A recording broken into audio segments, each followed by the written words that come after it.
Welcome everybody to the Eli Lauterpacht Lecture of 2019 and delivered by Professor Joseph Weiler. The Eli Lauterpacht Lecture was established after Sir Eli's death in 2017 to celebrate his life and work, and also to in gratitude and in honor for his vision and for his efforts to set up this center, this wonderful center, which is a home for international law in Cambridge and maybe also globally.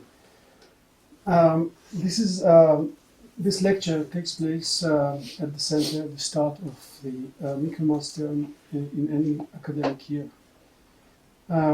These lectures are most generally supported by Dr. and Mrs. Ivan Berkowitz, who are friends of the center. Before I invite Dr. Berkowitz to present Professor Weiler, I would also like to thank the Cambridge University Press for providing catering for Friday lunches throughout the year. I want now to invite Dr. Berkowitz to present Professor Weiler, who's scholar, educator, teacher, and mentor to many. I'm your mentor?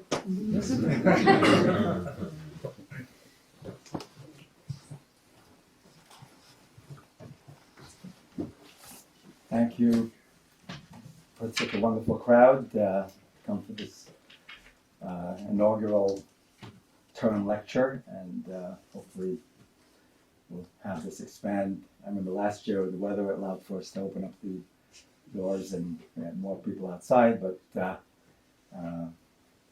there's enough attraction right here at the dais for you to all be excited. First, I'm not going to go into Professor Weiler's biography, because if I spoke about what he hasn't done, it would be a shorter list. So we're just going to skip that, those of you My children are not here.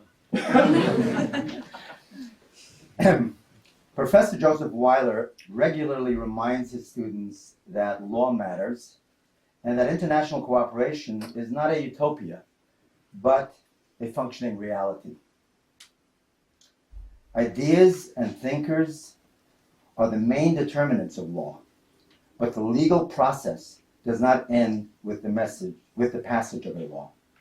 It's actually the beginning as a transformative mechanism.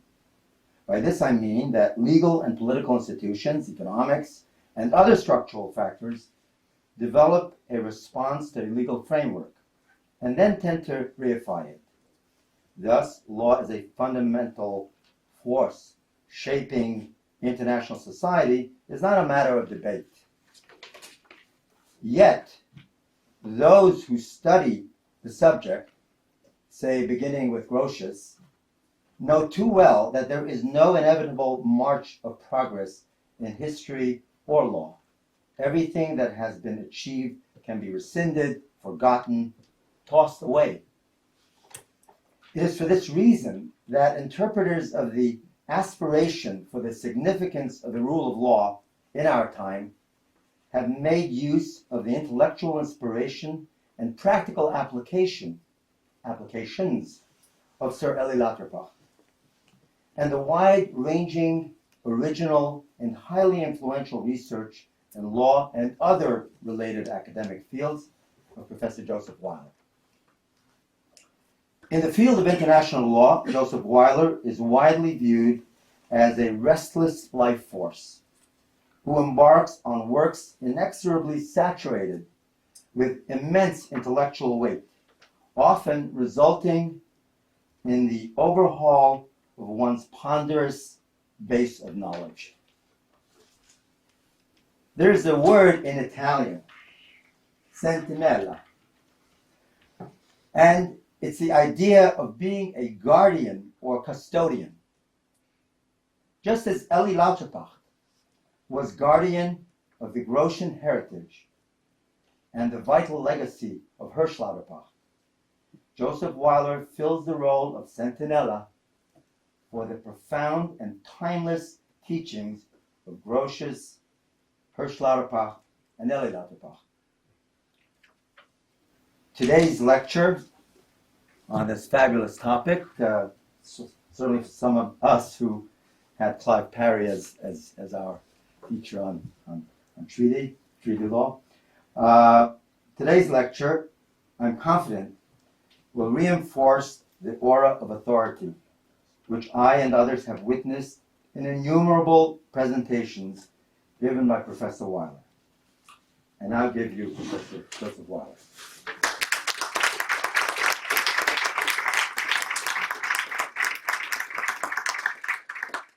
Thank you very much. Thank you, Ivan. Thank you, Eyal. Thank you, Sarah. Of course, I'm awash with nostalgia. I was a student here many years ago. I had a good crew of teachers. Bobby Jennings, Clive Parry, Philip Allett, John Hopkins. Clive Parry was pretty vicious. He once called me up and said, "I can see you want to be an academic." I kind of, well, maybe. I'll tell you what you have to do. You have to get the British Yearbook and the American Journal and start reading from issue 1 until the current issue. And then he laughed viciously and he said, "That's what I did, but of course when I did it there were far fewer issues."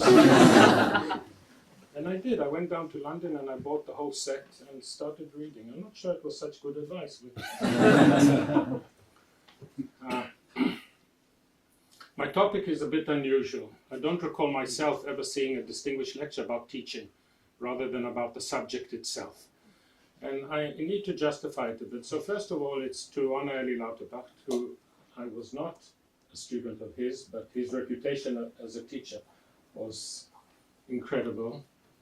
I can't resist saying something. You know, in your life, there's a phase in one's life where your students go around and say, "I was a student of Joseph Weiler," and then things change and you start saying, "I was the professor of X." Now I can say, "I was the mentor of the other." I learned that today.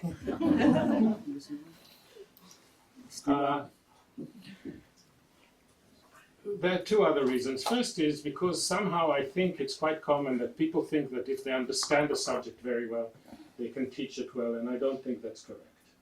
You can be really a master of a subject and be a very poor teacher.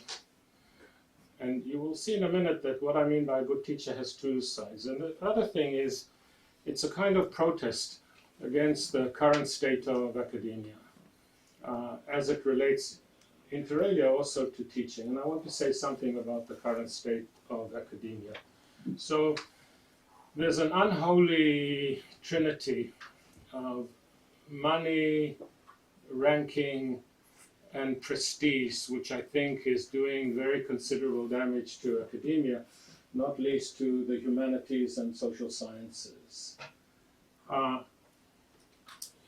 There's a marketplace for professors, and universities compete not only for professors but also for students. And the currency or the medium of that competition are rankings. And rankings have emerged because of the data revolution, so everything has to be comparable, and therefore using quantifiable data, and that translates into prestige, which in turn then attracts professors and attracts students. If you're number 1 or number 3 or number 7, I remember one year NYU ranked 1 spot above Columbia Law School, and there was a problem because too many students applied for the posts we had, and we had admitted on the basis of previous yields, and suddenly we had a problem. And that's just because of one shift of 1 point, which you all understand is a totally meaningless thing. So the quantitative measure is the number of publications and the number of citations, and in that way we literally destroy our young scholars, the young generation of scholars who have these quantitative measurements. In some places it's 2 articles a year, 3 articles a year, 7 articles in 2 years in some universities. I ask one of these young scholars, so how long does it take to write an article? And they will say between 2 or 3 months, which is absurd. How can one do the research and write something of quality in 2 to 3 months? And Sarah and I see that as editors-in-chief of the European Journal of International Law. It so often happens that we see articles where we say, wow, this is such a great idea, but it's just far, far, far from being ripe for publication. And what has this got to do with teaching? Also, I want to say something about the fallacy of citations. It's important. It's important for deans to hear this. Citations are a very poor measurement of quality and impact. Because, for example, the OUP guy here tells me, if I published 2 more articles a year on the Arab-Israeli conflict, I would get many more citations, and therefore my impact factor would go up. Because if you publish on the Arab-Israeli conflict, of course it's lawfare, and there's a whole industry which will immediately attack or defend, and you'll get a lot of citation. If you write on an esoteric subject, by definition it's going to get less citations. So we are providing wrong incentives to young scholars to write on subjects which might procure good or many citations, rather than write on what interests them and sort of unexplored corners of our discipline, etc. It's painful. It's painful to see how that quantitative measure has become the medium for evaluating. And I saw that as president of the European University Institute. By statute, I chaired every appointments committee across 4 disciplines. And I noticed that what happens now is that people read CVs rather than actually read the work. And instead of saying, what's the quality of mind behind this article or behind that article, they ask, what is the H factor, which is once again that vicious circle. It's really very, very destructive. And now, moving on to teaching, we pay lip service that teaching is important. I mean, it is one, if not our main function as a university. And I speak with no chip on my shoulder. I'm considered to be a decent scholar, but I regard my vocation as a teacher. So what's the highest premium, the highest prize for an academic is to be appointed as a research professor, which means that he or she don't have to teach. They can dedicate themselves to research. And when has anybody ever got promotion or leave on the basis of the quality of their teaching? It's all research and productivity, productivity and research. And I'll tell you something about research with very, very, very, how many times did I say there? 3, 4, few exceptions. Our scholarship is like dogs. We love them, but after 10 years they die. And that wonderful article that we wrote, etc., which we think the world of, and it procured citations, etc., everybody sitting in this room remembers Ronald Dworkin's Taking Right Seriously. How many have actually read the book? Don't raise your hands. So even that, how many have actually read Kelsen? Again, don't raise your hands. Most scholarship is fungible, and it has a short life. And the people who are stuck in our memories are actually the people who wrote in America they call them the horn books. Here I think we call them textbooks.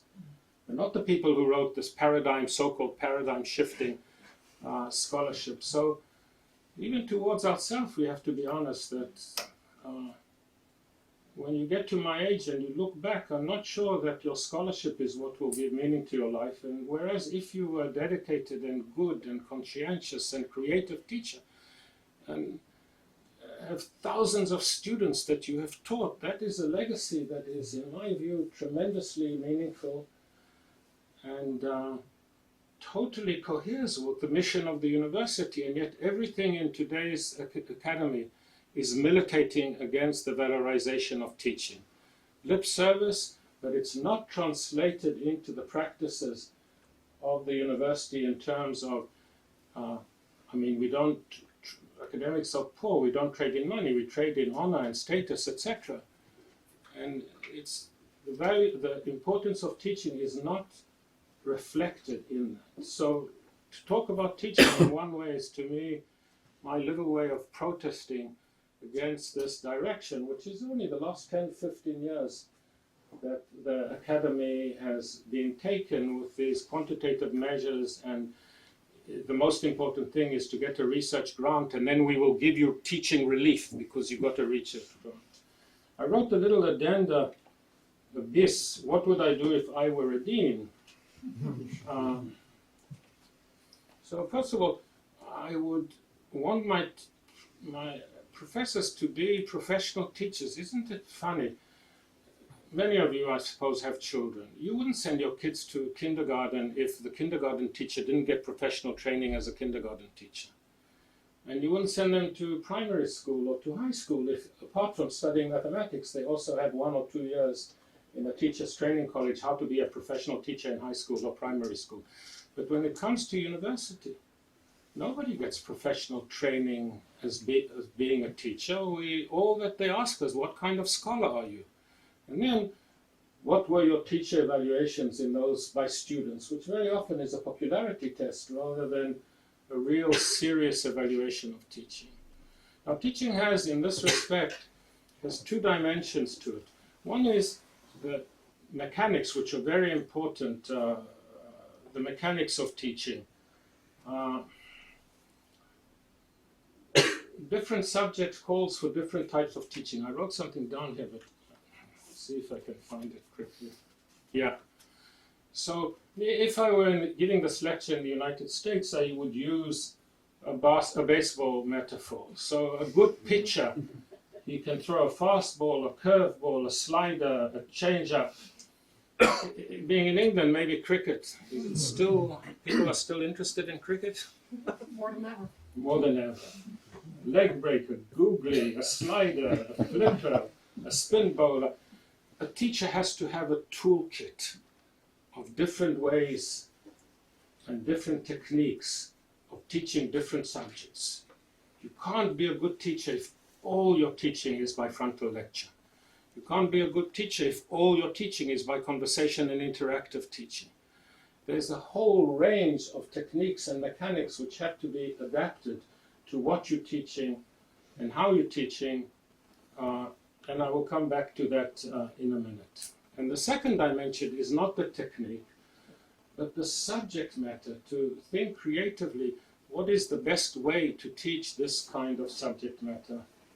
So I now move to a little bit closer to the subject, and let's think a little bit about teaching. So what are we trying to achieve when we teach? So one thing obvious is the transmission of knowledge.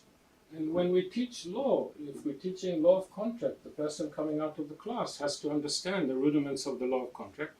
Although we know that a 3 months or 6 months, a semester or 2 semester course on the law of contract is not going to make anybody a specialist in the law of contract. So already in the selection, etc., a lot has to go into it. But we have to give them a certain foundation of knowledge. But to use the hackneyed metaphor, it's not enough to give them the fish. We also have to teach them how to fish. If you stand before your class, let's throw Article 31 of the Vienna Convention, and you have some brilliant insight. Usually this brilliant insight is simply one hasn't done enough research. Somebody will have done it before, but that's okay. You have this brilliant insight about the relationship between textual, contextual, and teleological interpretations embedded in Article 31. So you can stand in front of your students and just tell them your brilliant insight, and they will write it down, and you will have taught them something important. But you could also not tell them your brilliant insight, but ask them what they think about the relationship between the three.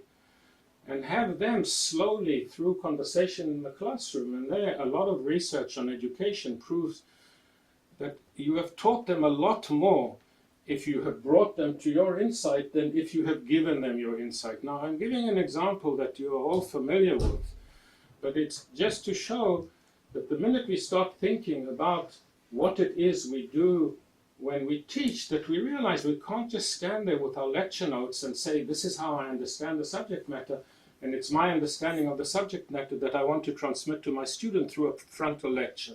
If I just take that very simple distinction between giving them fish and teaching them how to fish, it will determine different ways of teaching different subject matters, because I don't want to just give them the pearls of my wisdom. Am I going to start asking you questions now? So that's one basic distinction, that just we have to be cognizant of these things and to think about how to teach a subject with the same creativity and engagement and commitment that we are thinking of the subject itself. In other words, I'm thinking about the interpretation of treaty is one exercise, intellectual, mental, academic, it's one exercise. Thinking about how to teach interpretation of treaty is a different exercise. Of course, there's a connection between the two, but they're not the same. Any one of us who has practiced law knows that. It's the difference between writing the brief and preparing your oral submission. These are two different types of exercises. You have a different type of audience, you have a different type of time slot, etc.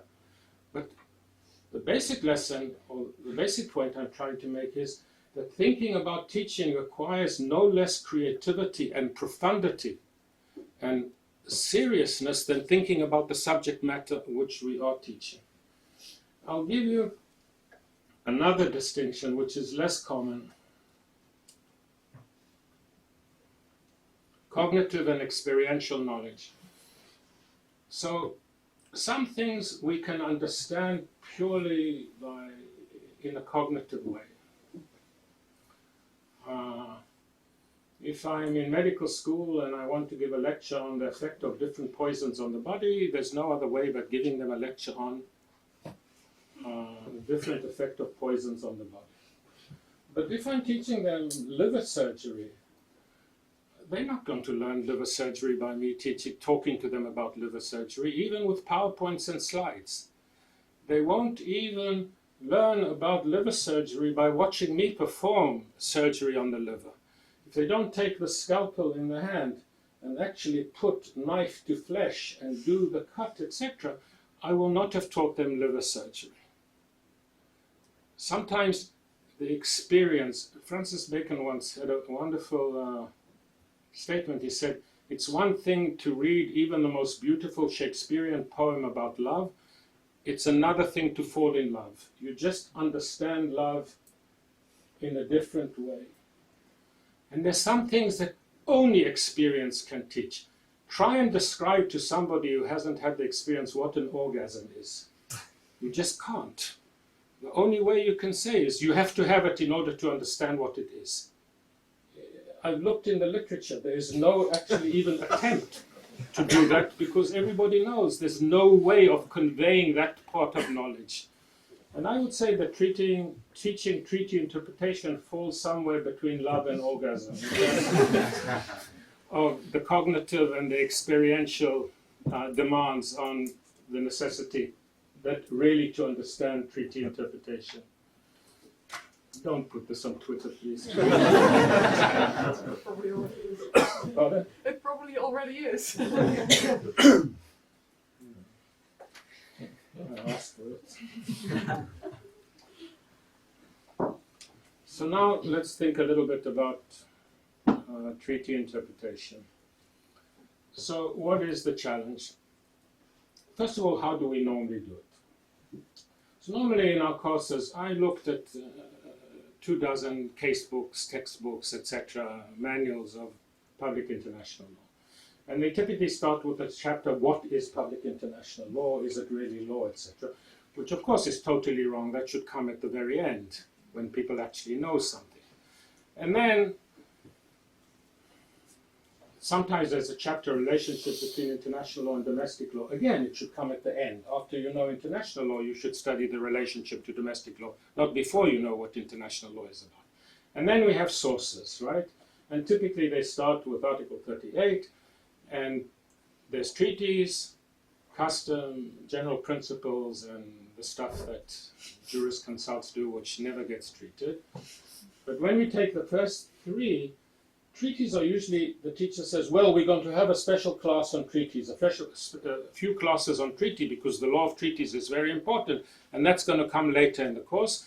And then most of the classes are on customary law and general principles. Am I right or am I right? That's sort of a very conventional way of teaching it.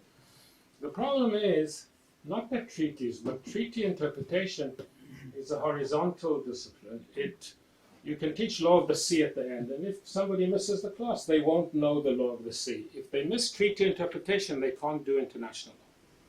If they miss state responsibility, they can't do international law. Those are the two subjects that are horizontal. Anything you do in public international law, you need treaty interpretation and state responsibility. So already there's a problem, because when we teach customary law and relationship between custom and treaty, continental shelf, etc., and when we treat subjects, right, which very often comes after sources, and then we teach maybe jurisdiction, it's full of treaties. And usually in the Anglo-American system, we read cases, and we have our students read cases, and all these cases about tribunals interpreting treaties, but we haven't taught them treaty interpretation. They can't read it critically. You see that there's a challenge there? So the first thing I would suggest is that you teach, when you get to sources and you get to treaty and sources, you teach your student the class on treaty interpretation comes right up there. So right off the start, you have treaty interpretation. And then, between Laden and others, every time you meet a treaty, and when you meet a treaty, it always involves some kind of interpretation, because that's how it gets into the cases. Then you practice your students, and the different techniques of practicing your students.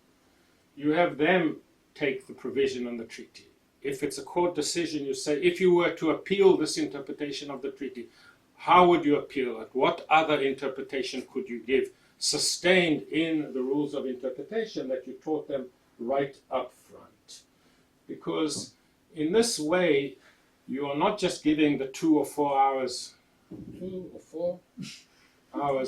on treaty interpretation, which when you begin to think of it is really a little bit problematic. But all through the course you're teaching treaty interpretation, because every time you encounter a treaty, you're using it in different ways as an exercise in treaty interpretation. Now,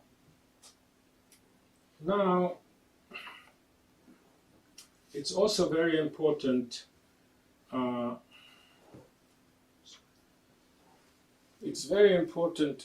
to introduce legal realism.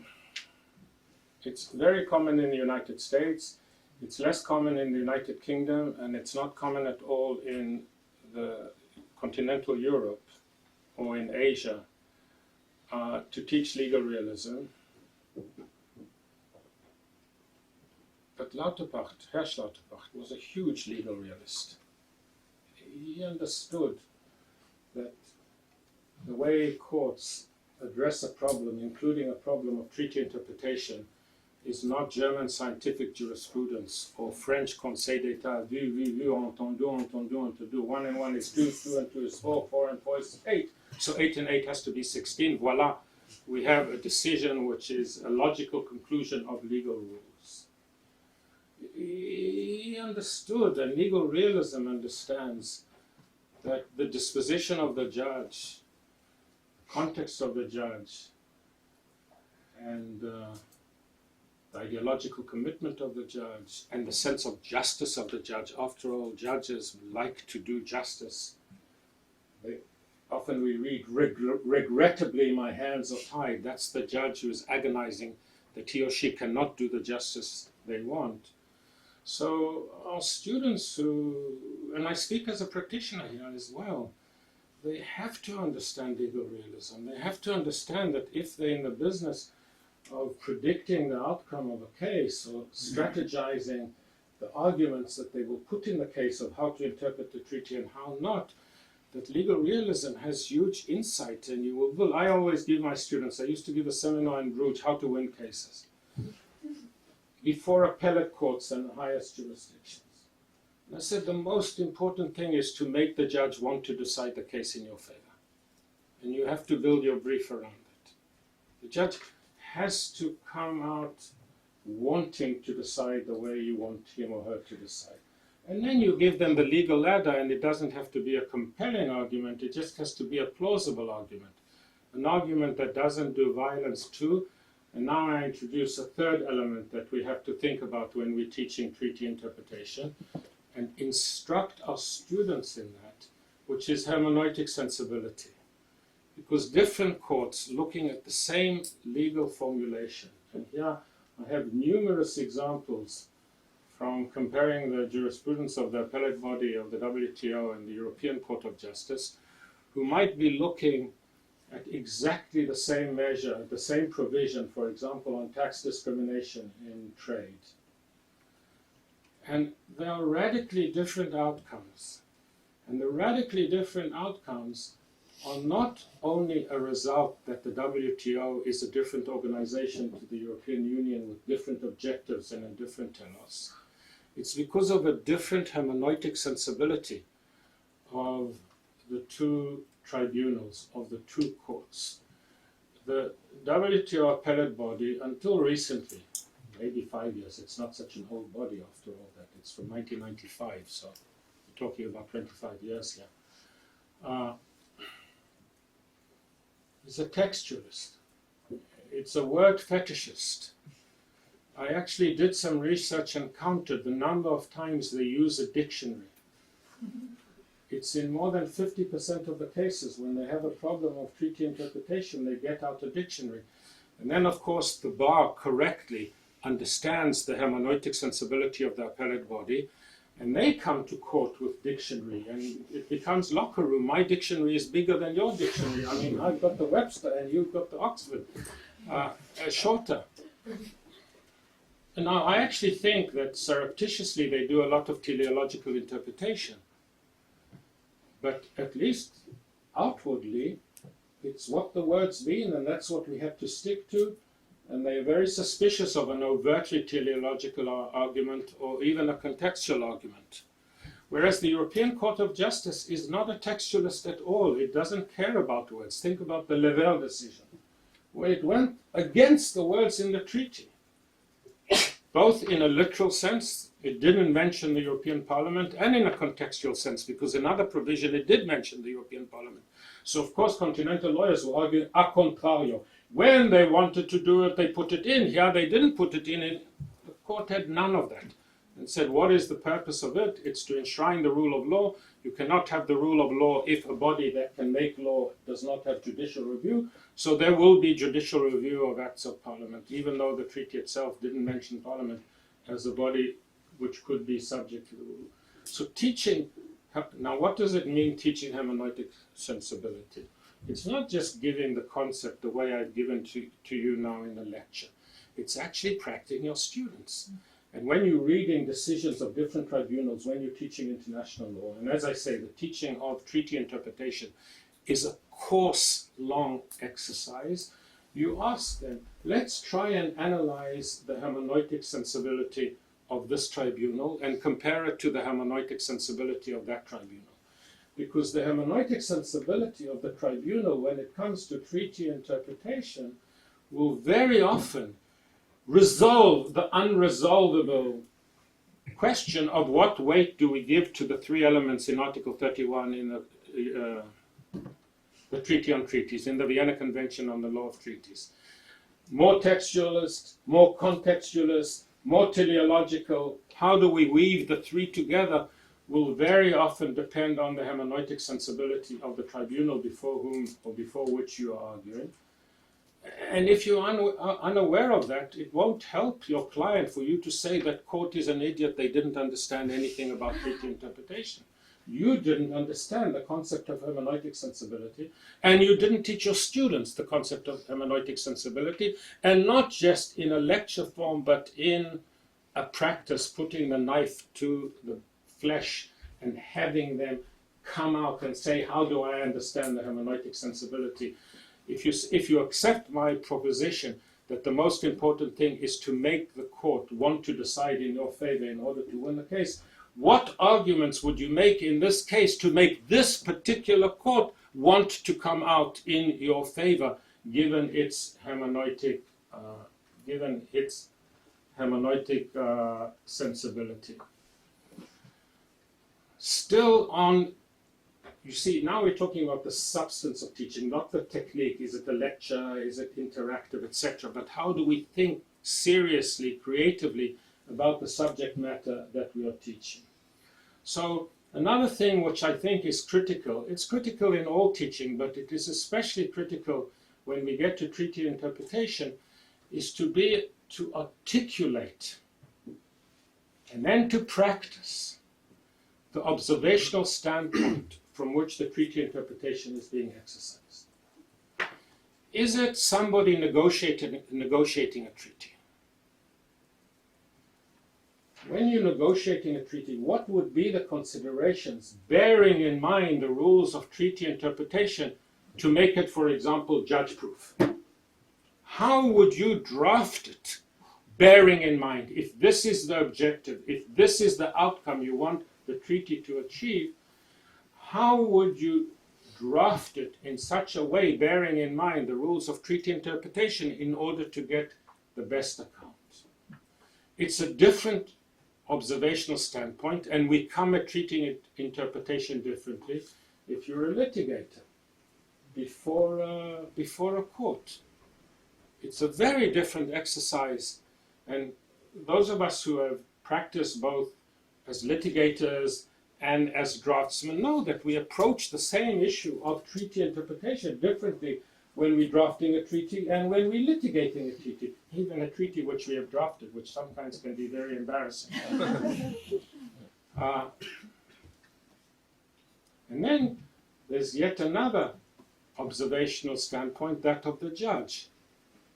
Let's try and put ourselves into the mindset of the judge and think how he or she would be approaching the question of treaty interpretation, and immediately what kind of consideration does the judge have that the negotiator doesn't have? The negotiator, after all, is after the national interest of the state for whom he or she are designing. The litigator has the client.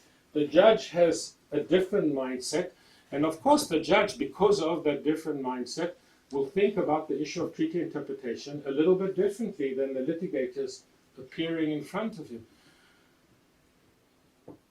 These are not subtle nuances. These are fundamental different approaches that will come out depending on the observational standpoint, and somehow we have to bring that into our teaching and make students aware.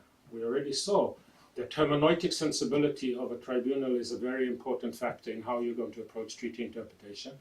But treaty interpretation, although that is an Anglo-American weakness, the continentals are much better in that. We are hugely overly court-centric in the way we teach law. Everything at the end of the day comes to courts and comes to cases. Not everything, but a lot more than if you're teaching law, for example, in Germany or France or Italy or Spain. You can have a whole course and they might look at 3 cases. We will have a whole course and we will look at 103 cases. Really very big cultural differences in teaching law. But it really is important to understand the difference, that the observational standpoint, because a negotiator, and I won't repeat myself in saying that. Finally, to end this part, there's a resource that we do not often use, but I have used it again and again, especially when teaching European Union law, but it would apply also in public international law. It's to use the briefs, not the decision. To use use the briefs, and one can get the briefs. They are easy to get. Sometimes they are summarized in the decision itself. But B, practitioners love to send you their briefs. You write and say, I am Professor so-and-so teaching international law here and there, and I want to teach your brief because you won that case. Oh, you'll get the brief and a lot more. You'll probably get a self-invitation. Why don't you invite me to come and speak about that major victory? But briefs are terrific, because the sociology of law has taught us, and it's very disconcerting from a moral point of view. It's a famous article by Michaelmas that the biggest predictor of winning cases are practitioners who are repeat players. The more repeat players they are, the better they become at it, and they win more cases. In the European Union, the Commission has the best record of winning cases. They intervene in every case before the European Court of Justice. And I don't want to say you can count the fingers on 2 hands, but you can count the fingers on 6 hands of the number of cases where the court doesn't follow the Commission. And it's not just because of the authoritative position of the Commission, because the Commission, more than any other litigator, understands the court and understands what makes it tick and what kind of argument and what kind of interpretation makes the court follow. So what I do in these classes, we compare briefs and we analyze the brief. Instead of analyzing the judgment, we analyze the brief and we say, how was the brief structure? What argument did they put first? What argument did they put second? What argument did they put third? Of course, with an eye of treaty interpretation. And it's quite instructive to see the differences, not just in quality, which we can sort of judge like this, well, this looks better than that, but the thought that goes into the brief by the practitioners who know their court and know the kind of thing that works. And you get an insight into the legal realism of treaty interpretation that you would not get by reading a judgment. Why wouldn't you get it by reading a judgment? Yeah, we have to refer to the work of Dan Simon. It's an article in the Chicago Law Review back in 2004. He's a psychologist and a lawyer. He is at University of Southern California. And he did a study, a research on how judges decide cases. Now, again, I'm talking about not first instance, etc. I'm talking about appellate courts, Supreme Courts, international tribunals, etc. One of the features of those courts is that they have the best legal representation appearing before them. Lawyers of the state, and usually money speaks, so the litigants have deep pockets and they can afford to get the very finest lawyers. So now it reminds me of the joke of the rabbi in his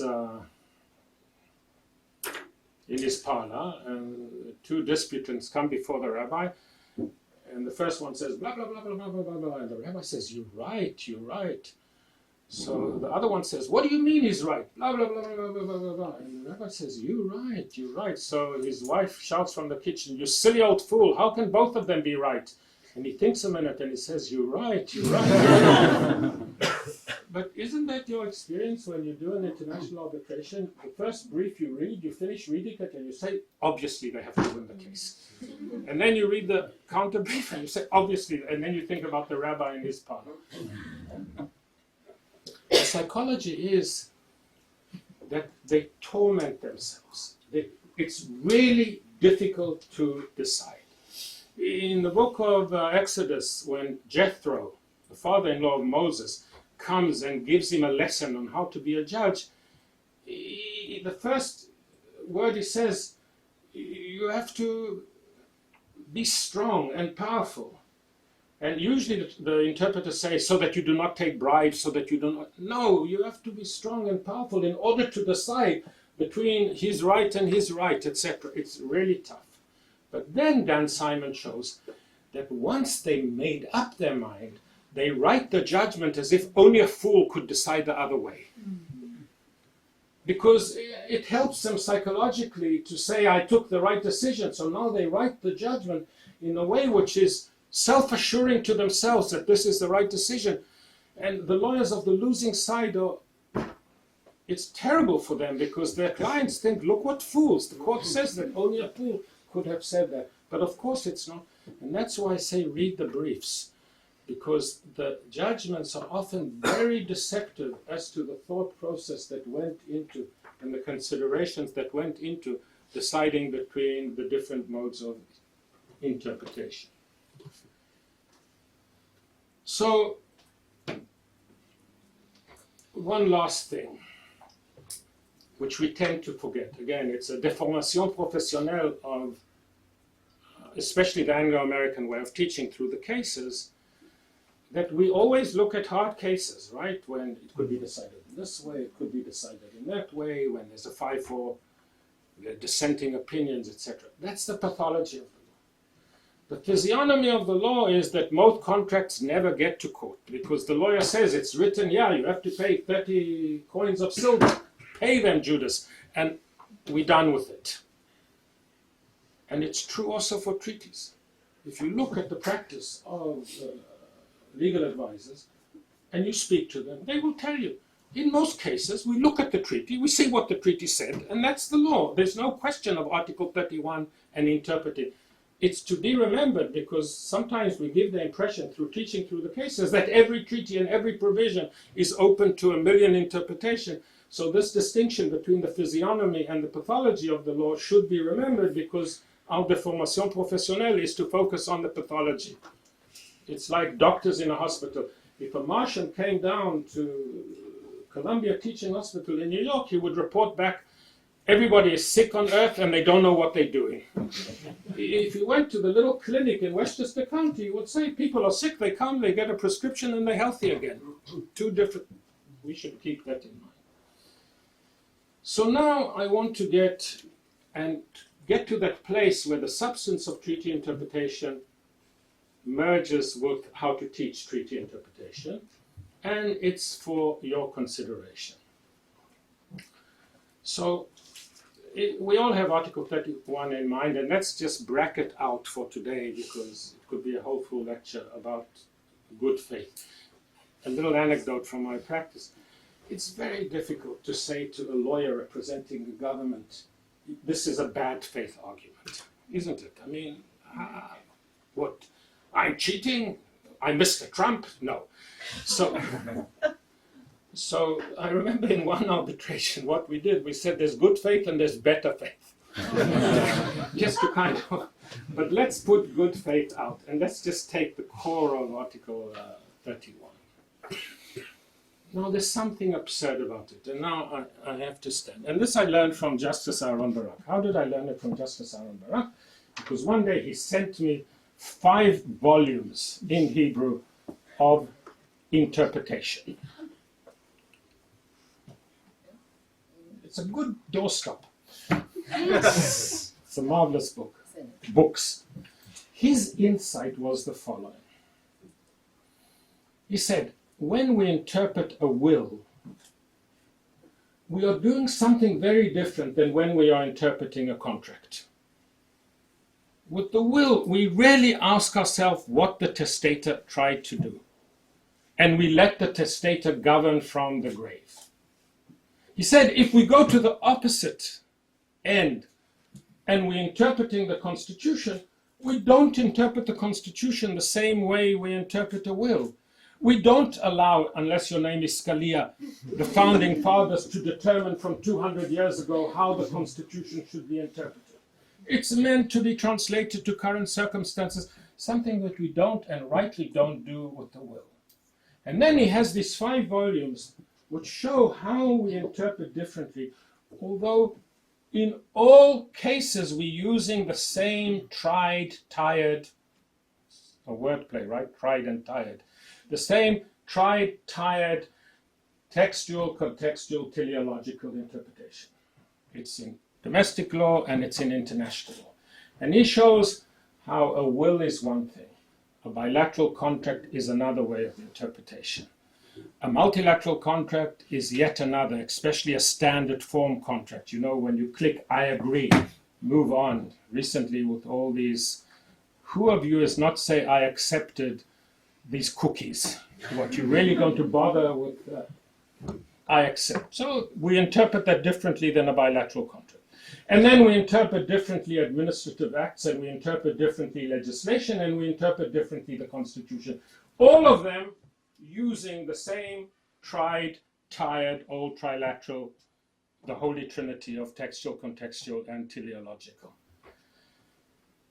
Think about treaties. We have a unilateral declaration of a state. That is like a will. Are we going to interpret it in the same way we interpret the Charter of the United Nations? No. And we have a bilateral treaty for a bridge between the United States and Canada. Are we going to interpret that in the same way we're going to interpret the WTO, the GATT? No. And then we have dozens and dozens and dozens of, quote, agreements which come under global administrative law. Which come under global administrative law. Once again, are we going to interpret those in the same way that we interpret a normal bilateral or multilateral treaty? And then we have lawmaking treaties, which are like legislation. And then we have the constituent documents of great international organizations, which in some way are like constitutions, the United Nations, the WTO, even the law of the sea, if you want, and a few others. And I am suggesting to you that this is a good organizing principle, and I say this is merging substance and how to teach. You can take this as an organizing principle for our students. And first of all, I think the logic is compelling, that we cannot interpret a unilateral declaration the same way we interpret the Charter of the United Nations, and that we don't interpret a bilateral treaty between the United States and Canada for a bridge the same way we interpret a multilateral lawmaking treaty like the Vienna Convention on the Law of Treaties or the Law of the Seas or any of the other large multilateral lawmaking treaties. And that somewhere in the middle there are these, if we take FTAs or bilateral investment treaties, they're a little bit like standard form contracts, because it's true that we have literally thousands of bilateral investment treaties, but in fact, they're a little bit like the capital exporting countries come and say, you want it, sign here. The only negotiations is on rules of origin. There's no other negotiations in the free trade area agreements, of which there are 450 in today's world. And bilateral investment treaties. So they're a little bit like standard form contracts, which call for a different type of sensibility. Now, where should it make a difference? It should make a difference in relation to one and perhaps more of the great paradigms that afflict us when, I say afflict, but maybe it wasn't Freudian glissage, but with some, that afflict us when we come to treaty interpretation. First of all, it's that old chestnut, but it's still there. Do we look to the words to determine intention? And isn't it interesting that in 31 we don't find the word intention, although that is so determinative? Are the words going to determine the intention, or does the intention determine our interpretation of the words? And each one of us who has had to do treaty interpretation, who has had to teach treaty interpretation, knows the tension between these. Do we try and find out what the parties intended? Or do we say the treaty will tell us what the parties intended? So not what the parties intended as an interpretation of the treaty, but interpretation of the treaty. And I would suggest to you that the Barak paradigm, which we are now transferring, like you see, I'm a conscientious objector to, what's it called, PowerPoint, but you don't even need this. So if we take that paradigm of Barak, I would say that the closer you are to the unilateral declaration, you try and find, even by external means, what was the intention of the party when they made the declaration before we attribute binding force to it, in addition to reliance and all the other factors. And the closer we are to the Charter of the United Nations, to the Constitution, we say we look into the Constitution to try and see what its purposes were, etc., as a way of determining the intention of the parties, especially since they are revolving parties. Why should we be slaves to apartheid South Africa of 1945 when we interpret the Charter of the United Nations, which had 40-some members, and now we have 190 members? So, and then I say between these two extremes, it gives us a modulated way of thinking about the relationship between intention and words on intentions, which should determine what. And the second thing is, it might help us. And now I want to introduce another concept. We typically ask when we have a treaty interpretation, and then we fall into, should we be textual, should we be contextual, should we be more teleological, less teleological, how do we balance the two? And there's no hard and fast rules. Because, for example, in a decision that I myself wrote, I said, if the words are absolutely clear and there's no question as to the meaning of the words, you cannot be teleological. It's up to the that the European Court of Justice didn't read that piece I wrote. So it's back to hermeneutic sensibility. And I think the European Court of Justice is right. I think the purpose is more important than the formulation of words. But in trying to strike that balance between the textual and the teleological with the contextual in the middle, also the Barak paradigm, starting with the unilateral declaration and moving to the constitution, can help us shift from the more textual, the more quote, quote, quote, slave to the words that the parties used, especially if it's bilateral. After all, they can change it if they don't like it, etc. And to move more towards the teleological when we are at the other end of that paradigm with those difficult lawmaking treaties. Are they more like constitutions or are they more like contracts? But always being aware that although Article 31 says interpretation of treaties, treaties is too broad a concept. There's a difference between the different type of treaties that I say, which corresponds to the different type of instruments we will interpret in domestic law. Now, to use this as teaching, because you could say, look, Professor Weiler, this part of your lecture, you were just giving us a lecture on treaty interpretation and not about teaching treaty interpretation. So first, if I've convinced you that there's something to it, it's worth teaching. But it can also be presented as a hypothesis. It could be also presented, and that's what I do, when I teach treaty interpretation at the beginning of my class of international law, and then we practice it throughout the course, I say to them, take it as a hypothesis. And every single treaty that we encounter, one of the first questions we will ask is, where does this treaty fall into the category of treaties which we established? Is it closer to a unilateral? Is it like a bilateral contract? Is it a standard form contract? Is it administrative law? Is it legislation? Is it constitution? First thing, let's classify where does that treaty fall among the families of treaties. And now let's see how the interpretation works. Does it confirm the hypothesis or does it refute the hypothesis? Each one can, from my years, on the whole, with of course outliers and exceptions, but it tends to be confirmed. It makes sense. But it certainly makes sense when we think about treaty interpretation and teaching about treaty interpretation, not to treat all treaties as if it's one single category. And apart from, so we ask, where does the treaty fall? And then we ask, what is the hermeneutic sensibility of the tribunal that has to decide? What is the observational standpoint we are looking at? Are we designing? Are we litigating? Are we judging? Or are we just scholars evaluating? And therefore we go. I'm going to wrap up now. May I stop you for one moment? Because I have to explain something about custom.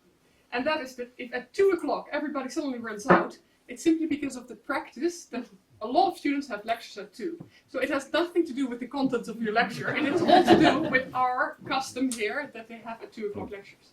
However, if you see lecturers running out, that is all to do because they will be changing their lecture layout for the next 8 weeks on the basis of your lecture just now. So I won't wrap up, I'll just say thank you very much.